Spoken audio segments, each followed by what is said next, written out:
Hello guys, welcome to UPSC prelim pulse. आज से मैं एक नया इनिशिएटिव स्टार्ट कर रहा हूँ जिसमें हम लोग डेली सीसैट की क्वेश्चंस की प्रैक्टिस करेंगे। तो बेसिकली यहाँ पे क्या हो रहा है ना कि मुझे बहुत सारे स्टूडेंट्स के कमेंट्स आए कि सर हमें डेली के बेसिस पे कुछ क्वेश्चंस कराओ, क्योंकि ऐसे बहुत इशू हो जाता है कि सीसैट प्रैक्टिस करने के लिए।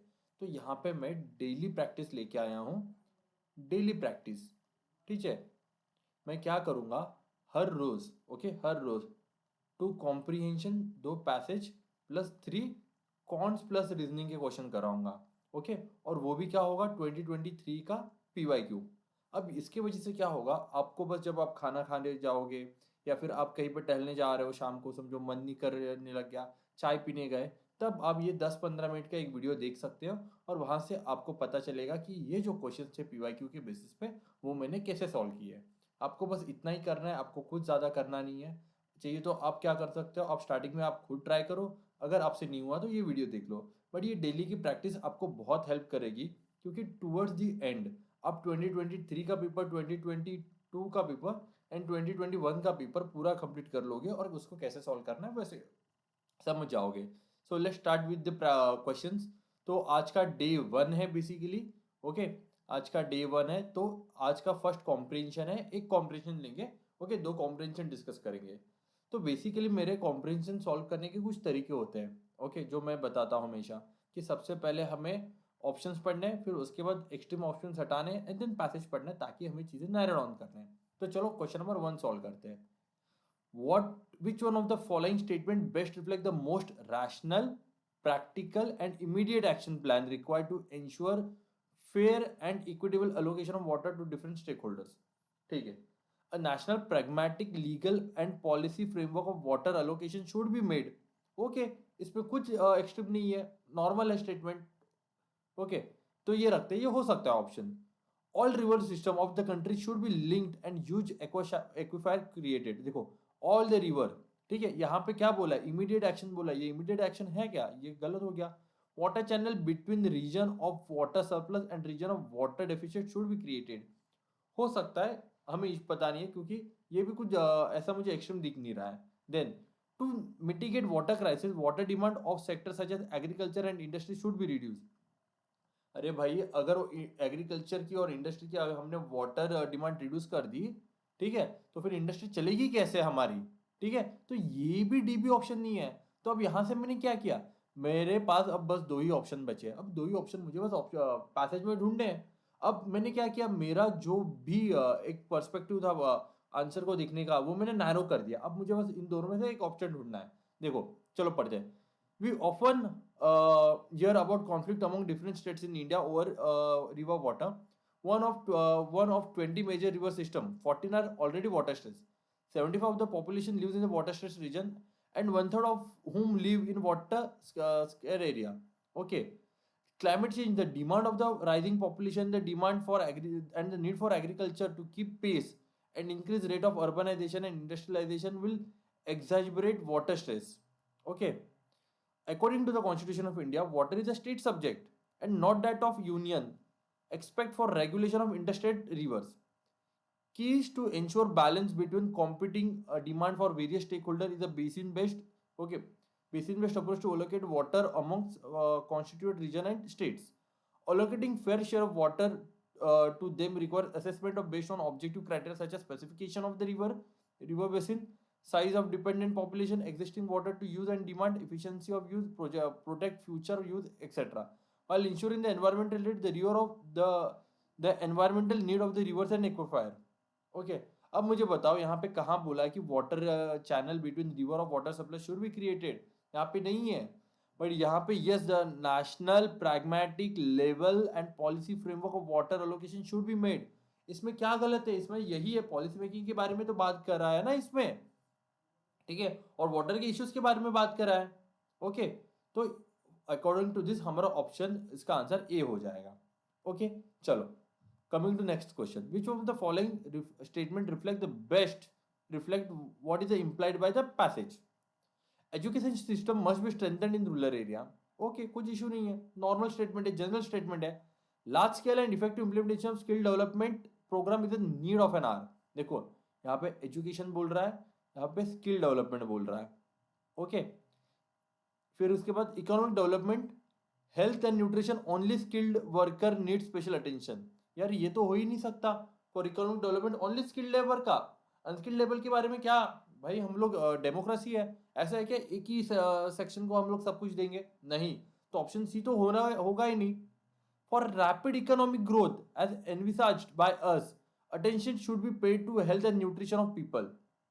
ओके, ये भी ठीक है। ओके, कुछ अलग नहीं है, ये भी नॉर्मल है। अब देखो पढ़ते, more than half of Indian women, almost a quarter of Indian men of working age suffer from anaemia. Okay, according to studies that are anywhere between 5% to 15 less productive than they could be as a result of thereby. India only has the large tuberculosis burden in India, costing 170 million workers to the country annually. By what is just a important as lost productivity, now it is most potential lost, now is lost potential in the future. It is becoming increasingly clear that on many measures of the cognitive ability, malnourished Indian children perform 2 to 3 times worse than the adequate nutritious peer. For economy, that to be more dependent on a highly skilled worker, this poses a significant challenge, and it is the only that really should be addressed given Indian demographic outlook. Education तो बोला ही नहीं है, ठीक है। ये core नहीं है, ये नहीं है। अब देखो क्या बोला है कि large scale and effective implementation of skill development program is the need of the our.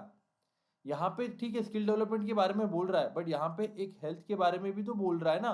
वहां पे तो उन्होंने कुछ नहीं बोला है। For rapid economic growth envisaged by us, attention should be paid to health and nutrition of the people. Yes, यहाँ पे इकोनॉमिक ग्रोथ के भी बारे में बोला है, प्लस और हेल्थ के बारे में भी बोला है। क्योंकि क्या बोला है, रिफ्लेक्ट बोला है। यहाँ पे क्या किया, यहाँ पे एक साइड थीम आ गई, और ये हो गई हमारी कोर थीम। तो हमारा आंसर डी हो जाएगा इसके अकॉर्डिंगली। ओके, सिंपल था। आपको बस देखना है कि कोर थीम कौन सा है और साइड थीम कौन सा है। Okay, now next question. दो कॉम्प्रिहेंशन हमने डिस्कस कर लिए। अब आते हैं नेक्स्ट एमसीक्यू के ऊपर, दैट इज माय कॉन्ट्स। ठीक है, Raj has 10 pair of red, 9 pair of white and 8 pair of black shoes in a box. If we randomly pick shoes one by one without replacement from the box to get a red pair of shoes to wear, what is the maximum number attempt he has to make? मतलब क्या बोल रहा है, राज है, राज के पास, ठीक है, राज के पास क्या है, रेड पेयर ऑफ शूज कितने, 10 है। ओके, फिर उसके बाद व्हाइट कितने हैं, व्हाइट है 9, एंड ब्लैक कितने हैं, 8 पेयर ऑफ शूज बोला है। और उन्होंने बोला है कि भाई एक बॉक्स है, उस बॉक्स में मैंने, ठीक है, सारे शूज डाल दिए। अब बताओ मुझे कि राज को है ना, राज को रेड शूज पहनने हैं, तो मुझे कितने अटेम्प्ट लगेंगे कि मुझे दोनों के दोनों रेड शूज मिलेंगे। ओके, सिंपल है। तो यहाँ पे पेयर बोला है, तो सबसे पहले इसको सिंगल शूज में कन्वर्ट करो, तो ये इंटू 2 हो जाएगा, ये इंटू 2 इंटू 2, 20 प्लस 18 प्लस 16, कितने शूज हो गए, ये हो गए 14 एंड दिस 2 54, राइट। 54 पेयर्स मेरे पास हो गए। अब मेरे पास यहाँ पे 54 अंदर कितने हैं, शूज है, 54 शूज है। ओके, 54 शूज है मेरे पास यहाँ पे। अब मुझे क्या चाहिए, अब मुझे चाहिए कि भाई कितने, देखो ये टर्म बहुत इंपॉर्टेंट है, मैक्सिमम नंबर, कि कितने मैक्सिमम अटेम्प्ट लगेंगे कि मुझे रेड शूज में पहन सकता हूं। तो मैक्सिमम अटेम्प्ट बोला है, तो चलो गेस करते कि राज की किस्मत बहुत खराब है। बेचारे की किस्मत इतनी खराब है कि वो जब भी हाथ डालता है बॉक्स में उसको अलग ही कलर आता है। ओके, तो सबसे पहले उसने फर्स्ट अटेम्प्ट में हाथ डाला, उसको आ गया व्हाइट पेन, व्हाइट शूज। वापस उसने हाथ डाला, उसको मिला, ये हो गया फर्स्ट अटेम्प्ट। ओके, वापस उसने डाला व्हाइट पेन। अब ये जो मिला ना वो साइड में रखेगा, वापस अंदर नहीं डालेगा। ठीक है, विदाउट रिप्लेसमेंट बोला है ना, मतलब वो साइड में रखेगा। तो ऐसे करके तो मुझे मैक्सिमम बोला है, तो मैक्सिमम में पकड़ लेता हूं, ये 16 और ये 18। ओके, 18 प्लस 16 कितने हो जाते हैं, ये 14, ये 34, कि मुझे स्टार्टिंग के 34 अटेम्प्ट में सबसे पहले व्हाइट और ब्लैक ही मिले, व्हाइट और ब्लैक ही शूज मिले 34। ठीक है, तो अब मेरा क्या होगा, अब मेरे पास व्हाइट और ब्लैक सारे शूज खत्म हो गए, अब मेरे पास सिर्फ रेड शूज बचे। तो सबसे पहले मैं 35th अटेम्प्ट डालूंगा और मुझे रेड का एक शूज मिलेगा, रेड पैर का। ओके, रेड पैर का एक शूज मिलेगा, समझो ये मुझे मिला लेफ्ट पैर का। अब मेरी किस्मत इतनी खराब है वापस मैं जब भी हाथ निकालता हूँ, हाथ डालता हूँ, मुझे बस लेफ्ट पैर के ही जूते मिलते हैं। तो मुझे और कितने लेफ्ट पैर के मेरे जूते बचे गए? यहाँ पे 9 बच गए। ठीक है, 9 बच गए यहाँ पे। तो यहाँ पे मेरा कितना हो जाएगा? यहाँ पे मेरे 44 हो जाएंगे। 44 अटेम्प्ट हो गए। अब मेरे बॉक्स में कितने रह गए? मेरे बॉक्स में बस अब 10 शूज रह गए। दैट इज राइट पैर के। अब मुझे क्या करना है? मेरे पास लेफ्ट पैर का जूता तो है, अब मुझे बस एक राइट पैर का जूता चाहिए। अब मैं कौन सा भी जूता निकालू वो राइट पैर का मिलेगा। तो लेफ्ट एंड राइट मेरा हो गया +1। ओके, तो मुझे सब मिला के मेरे हो जाएंगे 45 अटेम्प्ट्स। ओके, तो ऐसे मिला के 45 अटेम्प्ट्स। अब मुझे बोलते हैं कि what is the minimum attempt? Minimum attempt कितने होंगे मुझे मिलने के लिए मिनिमम अटेम्प्ट? तो मैं क्या करूंगा? मैं बोलूंगा कि भाई राज की किस्मत इतनी अच्छी है कि उसको जब भी मैं हाथ डालूं, ठीक है, कि फर्स्ट लेफ्ट मिला और बाद में राइट मिला, 2 ही अटेम्प्ट में मिल गए। मिनिमम अटेम्प्ट तो यही हो सकता है ना। बट उन्होंने बोला है कि मैक्सिमम अटेम्प्ट, तो इसके लिए हमने बहुत स्ट्रेच किया मैक्सिमम अटेम्प्ट पे। ओके, क्लियर है गाइस ये? चलो नेक्स्ट क्वेश्चन। बोला है in how many ways can a batsman score exactly 25 runs by scoring single run. कितने? देखो, बैट्समैन को 25 रन बनाने हैं, और वो कैसे बना सकता है? वो बना सकता है 1 रन सिंगल दौड़ के, देन उसके बाद 4 मार के, और उसके बाद 6 मार के। इतने ही बना सकता है। ठीक है, अब ये क्या हो गया? ये हो गया कॉम्बिनेशन का सवाल। अब मुझे अलग अलग कॉम्बिनेशन ट्राई करने पड़ेंगे यहाँ पे, तभी मेरा क्वेश्चन बनेगा। तो मुझे 25 रन बनाने हैं। तो सबसे पहले मैं क्या करता हूँ? ठीक है, ये 6, ये 4 और 1। अब मैं बोलता हूँ कि भाई वो पहले क्या करता है। ठीक है, फर्स्ट अटेम्प्ट में वो क्या करता है? वो बस दौड़ के ही रन बना रहा है। 25 के 25 रन उसने दौड़ के बना दिए। ओके, उसने ना 6 मारा ना 4 मारा, बस 25 रन उसने दौड़ के बना दिए। उसके बाद मैं बोलूंगा कि भाई साहब अब ये क्या करेगा कि अब ये एक 4 मारेगा, और एक 4 मारेगा तो कितने दौड़ के रन बनाने पड़ेंगे? 21 रन दौड़ के बनाने पड़ेंगे, क्योंकि 25 रन पूरा बनाने हैं। अब वो क्या करेगा? 2 4 मारेगा। 2 4 मारेगा और कितने रन दौड़ेगा? 17 रन दौड़ेगा। 3 4 मारेगा और कितने? 13 रन दौड़ेगा। 6 तो मार ही नहीं रहा है वो। ठीक है, 6 की पॉसिबिलिटी हम आगे जाके करेंगे। फिर 4 4 मार रहा है। 4 4 मारने के बाद वो कितना? 9 रन दौड़ रहा है।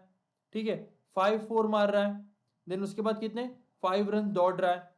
6 4 मार रहा है वो, और कितना? 1 रन दौड़ रहा है, क्योंकि 6 4 24 +1। अब देखो कितने हो गए मेरे? ये 5th, ये 6th और ये 7th। अब ये मैं देख रहा हूं कि ओके चलो इसने दौड़ के वगैरह सब कर लिया। अब बंदा मारेगा 6। ठीक है, अब बंदा मारेगा फर्स्ट 6। अगर एक 6 मारा उसने, ठीक है, और 0 4 मारा। ठीक है, चलो पहले ये करते हैं। एक 6 मारा, एक 4 मारा, और बच्चे कितने? 15 रन दौड़ के निकाले। एक 6 मारा 2 4 मारे, दौड़ के कितने निकाले उसने? 11। तो वैसे ही एक 6 3 4 एंड दौड़ के निकाले 7। ठीक है, और देखते हैं। 1 6 4 4 और दौड़ के रन निकाला 1। ओके, अब उसने क्या किया? उसने 2 6 मारे, एक 4 मारा, 9 रन दौड़ के निकाले। 2 6 मारे, 2 4 मारे, 5 रन दौड़ के निकाले। ये खत्म हो गया। 3 6 मारा, एक 4 मारा, 3 रन दौड़ के निकाले। और कुछ हो सकता है? नहीं। उसने अब क्या किया? एक 6 मारा, एक भी 4 नहीं मारा, 25 रन दौड़ के मारे, दौड़ के निकाले, सॉरी 19 रन दौड़ के निकाले। 25 पूरे पूरे करने ना हमें। 2 6 मारे, 0 4 मारा, और कितने? 13 रन दौड़ के निकाले। 3 6 मारे, 0 4 मारा, 7 रन दौड़ के निकाले। 4 6 मारे, 0 रन दौड़ के 4 मारा, और 1 रन दौड़ के निकाला। 6 4 24।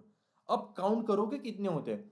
1 2 3 4 5 6 7 8 9 10 11 12 13 14 15 16 17। ओके, 18। ओके, 17 18। इसमें और एक कुछ हो सकता है कि देखो एक बार क्रॉस चेक कर ले कि 18 ही है क्या। चलो देखते हैं हम लोग। ये किया इसने, चलो ठीक है। फिर 0 1 2 3 4 5 6 देन 1 2 3।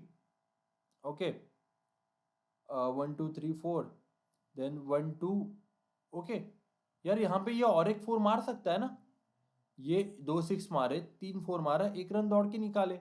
यस यस, यहाँ पे एक और एक हो सकता है। देन कितने हो जाएंगे? 8 9 10 11 12 13 14 15, 16, 17, 18, 19 और कुछ दिख रहा है पॉसिबिलिटी में एक बार क्रॉस चेक कर लूँ। यहाँ पे हो रहा है नहीं नहीं नहीं नहीं, चलो तो इसका आंसर हो गया 19। ओके, मेरा आंसर आ गया बी, परम्यूटेशन एंड कॉम्बिनेशन। चलो देखते हैं। There are 4 letters and 4 envelope and exactly 1 letter is to put in exactly 1 envelope with the correct address. If the letter are randomly insert into the envelope. क्या बोला है, 4 letter है, ठीक है, 4 letter में ऐसे निकाल लेता हूँ, लेटर 1, ओके, उसको अपने आशिकों को लेटर लिखते हैं, ठीक है, और 4 एनवेलप है, 4 एनवेलप है, ठीक है, ऐसे 4 एनवेलप निकाल लेता हूँ। पता नहीं ये मेल क्यों नहीं कर रहा है, एनवेलप चिट्ठियाँ क्यों भेज रहा है, बट जो भी है उनकी इच्छा है, ठीक है, 4 लेटर है, 4 एनवेलप है। अब बोला है कि is to be put exactly 1 envelope with the correct address.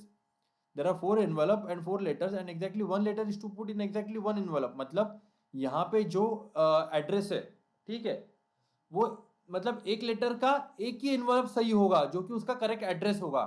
Okay, मतलब एक लेटर के लिए बस एक ही एनवेलप बना है, कौन सा भी लेटर में कौन से भी एनवेलप में मैं नहीं डाल सकता। Okay, if the letter are randomly insert into envelope consider the following statement. बोला कि it is possible that exactly 1 letter goes into an incorrect envelope. क्या बोला कि एक लेटर इनकरेक्ट एनवेलप में जा रहा है, समझो ये मेरा एक लेटर है, ठीक है, ये एक लेटर ये इनकरेक्ट एनवेलप के लिए गया, ओके, ये करेक्ट के लिए जाएगा, चलो ए बी सी डी, ठीक है, और मैं नाम देता हूं कि ए बी सी और डी रैंडमली मैं प्लेस कर लेता हूं। अब मैं बोलूंगा कि ए जो है इनकरेक्ट में जाता है, चलो तो ए वाला लेटर बी में चला गया, ओके, ए वाला लेटर बी में चला गया, अब क्या बचा मेरे पास, सी वाला लेटर सी में जाएगा, डी वाला लेटर डी में जाएगा, बट यहाँ पे बी वाला लेटर ए में जाएगा, तो एग्जैक्टली 1 लेटर कैसे हो जाएगा, 2 लेटर होंगे ना जो गलत जाएंगे, तो ये वाला स्टेटमेंट फॉल्स है, तो ये मैंने फॉल्स कर दिया, ये वाला स्टेटमेंट निकाल दिया। अब देखो, there are only 6 ways in which only 2 letter can go in a correct envelope. Okay, अब यहाँ पे कॉम्बिनेशन का फॉर्मूला लगेगा, क्या बोला है, देयर आर ओनली 6 वे। अब मैं ट्राई करूंगा, मेरे पास 4 लेटर है, 4 लेटर में से 2 लेटर सही से जाएंगे, अब इसका फॉर्मूला सॉल्व करूंगा, 2 into 1, ठीक है, ये क्या हो जाएगा, ये 2, दिस विल बी माई 6। अगर आपको लग रहा है कि सर ये कैसा किया, मैं फॉर्मूला लगा लेता हूँ, n factorial upon r factorial n minus r factorial, this is my n, this is my r, क्या है फिर n factorial 4 factorial upon 2 factorial 4 minus 2 factorial, okay, that will become my 4 factorial upon 2 factorial into 2 factorial, okay. इसको मैं solve करूंगा, 4 into 3 into 2 into 1, 2 into 1 into 2 into 1, देखो ये 2 factorial हो गया, ये 2 फैक्टोरियल हो गया, ये 2 को 2 कैंसिल, 2 कैंसिल, कितना बचा 6, अगेन आ गया 6, yes it is a possible only 6 ways, तो मेरा आंसर आ गया बी। ओके, सिंपल है गाइस। तो ये आज का हमारा सेशन रहेगा, मैं ट्राई करूंगा कि रोज एक वीडियो डालूंगा, रोज आपको प्रैक्टिस कर सकते हो, आप इससे सीख सकते हो कि आपके जो क्वेश्चंस आते नहीं वो आप कितने अच्छे से कर सकते हो। तो चलिए मिलते हैं कल हमारे सेशन में, वहां पे जो मैं और एक वीडियो अपलोड करूंगा। और अगर आपको जीएस बीट जीएस बीएस सीसैट किसी के बारे में भी कुछ भी आपको क्वेश्चन रहेगा तो आप मुझे कमेंट सेक्शन में पूछ सकते हो, ओके। और अगर आपको चाहिए कि सर और अच्छे कॉम्प्रिहेंसिव आप बताइए, आप वीडियो में कमेंट कीजिए कि सर हमें इस ऐसी और इस स्ट्रैटेजी की जरूरत है, आप प्लीज इसके ऊपर वीडियो बनाइए या फिर हमें ये इस वीडियो थ्रू समझाइए, मैं जरूर बनाऊंगा। थैंक यू एवरीवन, ओके, चलो बाय।